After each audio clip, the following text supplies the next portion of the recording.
Hello everyone, praise lord. Good morning. ஆண்டவராக இயேசுவின் நாமத்தினால் அன்பின் வாழ்த்துக்கள். கர்த்தர் உங்களை ஆசீர்வதிப்பாராக. இந்த காலை வேளையில் நீங்கள் ரொம்ப நல்லா இருப்பீங்க. You will do well. ஆமென்.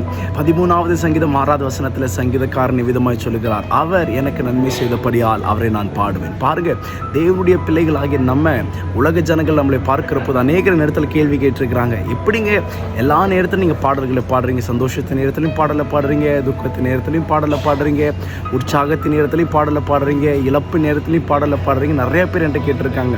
அதற்கான பதில் என்னன்னா, தாவீது சொல்றாரு, அவர் எனக்கு நன்மை செய்தபடியால் அவரை நான் பாடுவேன். கர்த்தர் நம்முடைய வாழ்க்கையில செய்த நன்மைகள் 1 2 அல்லங்க, ஏராளமான நன்மைகளை செய்திருக்கிறார். பாருங்க, நேற்றைக்கு நாம் செய்த பாவத்து நிமித்தம் அவர் நமக்காக அவர் சிலுவையில் தொங்கினார், பாடுகளை ஏற்றுக்கொண்டார். நாளைக்கு அவர் நம்மத்தில் அவர் எழுந்திருக்கிற நாளை ஈஸ்டர் தினத்தை கொண்டாட போகிறோம்.